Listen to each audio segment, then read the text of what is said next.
Welcome to Real Talk with Michael and Lisa. This is going to be the most amazing episode yet. You probably have already read the title, but yeah, we're going to talk about me saying, Lisa, you need to shut up and listen. I said that yesterday. Yeah, there's probably some preface needed. And I don't remember all the details. I know I started a conversation or we started a conversation, not sure who did, and we ran into a disagreement, and we started arguing about what we were disagreeing on, and I actually said, Lisa, you need to shut up and listen. Almost word for word. If it wasn't, it was really close to that. No, I think that's what it was. It was exactly. And see, it's good to have a witness there to know exactly what you said. And just so you all know, that was the first time he had ever said that to me before. Now, he has said, you need to listen to me before. But he had never told me to shut up before. Yeah, so first we're going to talk about the surface, because that tends to be where we all, unfortunately, it's where a lot of us stay. And we'll talk about that first, and then we'll take a few minutes to go beyond that. But yeah, I said that, and later on in the day, that was the end of the conversation. I walked out. I was highly triggered before he said it, and then when he said it, I was like, I'm done. So later on in the day, we came back together, and there's still some stuff to process in the conversation, but we've talked about this before. The most important thing is connection, and the most important thing is love. And love and connection come over disagreements and misunderstandings and arguments and insults and any of that stuff. And it's not easy. Let's just be really real. It's not easy, and because that one really hurt. It felt really disrespectful, and it hurt. So that was a huge challenge to try to reconnect with him, because I didn't feel safe in that. Yeah, and I said it because I didn't feel safe either. Yeah. We both were coming from that's the deeper part. So let's hold that for a second. But first, I had to own it, and I did. When I walked out and I saw Lisa, she was out making lunch, and I apologized, and I knew there would be more to it than that, but I wanted to lead with where my intention and my heart was. And later on in the afternoon, we got to talk about it again and just do a more thorough conversation of really owning, yeah, I did say that, and I do own it, and I apologize, and going through the whole process of forgiveness, and Lisa wanted more clarification, so we talked through that, and I received forgiveness. And the amazing thing about forgiveness is there's a new standard. It's when you forgive, it's as if that never happened. And it's a beautiful thing, and it's a really serious thing. You don't give forgiveness lightly, because the gift you're offering is huge. And she gave that to me. And then also this morning during our family time with our kids, they didn't know about it. We hadn't talked to them about it. They probably noticed things were a little more tense than average. But I just want to throw out, even though I was really hurt, and we have teenage kids, we have two 18-year-olds in the house, we have a 16-year-old and an 8-year-old, I didn't go run to my kid and go, can you believe what he did? Yeah. I didn't expose him like that. It was something for him and I to process, not something to drag our kids into and to have them take sides. Yeah. I think that's important, because that's a dynamic that does happen in some families. Yeah. Maybe even more so in blended families. I don't know. Yeah, I can see that. But this morning in family time, we talked about some different things to get family time started. And at the end, I'm like, hey guys, I need to own something with all of you. I'm the head of our house, and I set the tone and the atmosphere of our house. And what I allow to go on in me, I allow to go on around me. And I had to own. I gave them.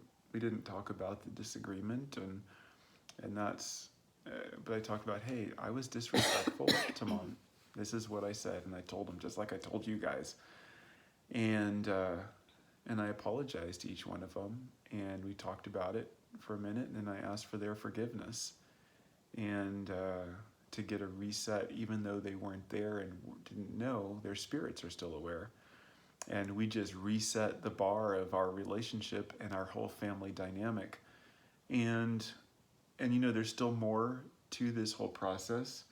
I know the conversation escalated to that point because of, the truth is I need to own my fear. I have fears from a life of experiences and the things I've believed about those experiences, and that fear of assuming, oh, here's my history, this is what I believed about it, oh, this is likely to happen again.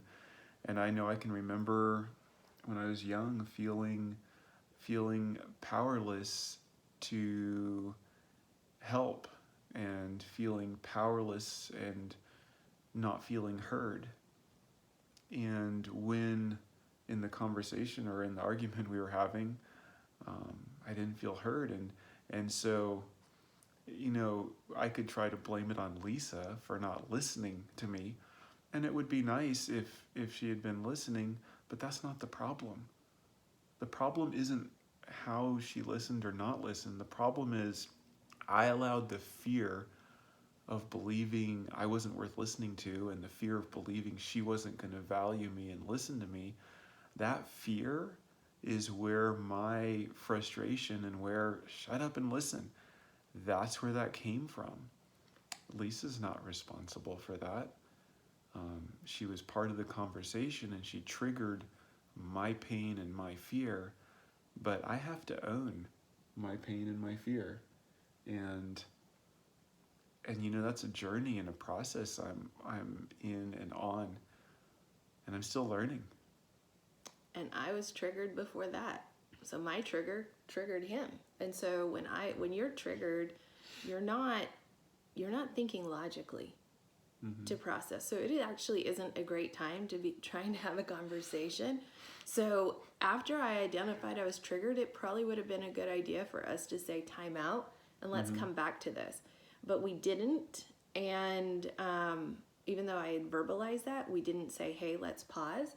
Michael continued, and I wasn't hearing him. You don't really have the ability to hear and process in a logical, calm way when you're triggered. And so I was being highly defensive, and then he felt like he wasn't being heard. So then he felt like he had to get bigger and kind of scarier in order to get me to hear him. And it didn't work. It doesn't work. It doesn't work for us, and it's not going to work for you. But guess what? We're not really any different than y'all. So we make poor choices, and even though that was kind of a new low for us, like we'd never broken that threshold before to say something like that. And probably some of you are rolling your eyes and be like, that's every day in our house. Or maybe you guys are calling each other names when you guys feel powerless and you're triggered. We're not going to do that. That's something we've agreed to. We're not going to do. And so it is a really good opportunity to go, whoa, how do we get there? And we have already processed this morning with our relationship coach. And so we're in a much better place to see more clearly, to own what's behind each of us feeling powerless in those moments. Yeah, what's so important is like that happened, and we could eliminate that happening, but like what I said to her was disrespectful, but it wasn't the problem. And I needed to own it, but when you blow up, when you say something stupid or accusatory or whatever, that's a huge red light that you've got pain going on inside. You've got triggers, you've got unresolved stuff going on that needs healing. And we just want to tell you, hey, even if it's messy, there's still hope. Okay? I know at the end of this morning, right before this started, I just looked over at Lisa and I'm like, Lisa, this is the best moment in our marriage. Because we're getting down to really real. We're not Issues. dealing with the fluff and the, oh, I'm nice to you, she's nice to me, kissy kissy, let's go have sex, let's have fun, let's have a great marriage.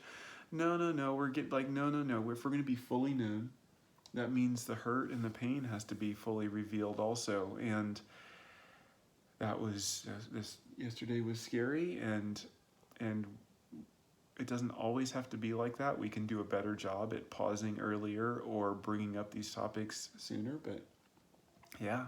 And after our session, the biggest challenge for me is, and of course for most of us, it's the battle's here, right? It's in our minds. So for me to walk away from this experience, and yes, I've forgiven him, but for me not to believe that how he behaved in his trigger is who he is. That isn't consistent with what I know about him. That's not consistent with him praying every morning for 15 minutes for me and edifying me and affirming me and blessing me. That isn't consistent with who I know him to be. And so I just say that also to give you guys permission to, like, that ugliness that comes out when we're triggered, that's not our true selves. And I have my fair share of ugliness that comes out. He's just being gracious and not sharing it.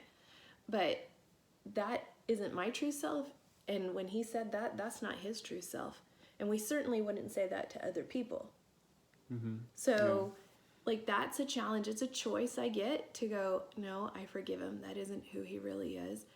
He really does love me. That was his triggered self. And it doesn't excuse the behavior, but I still have a choice.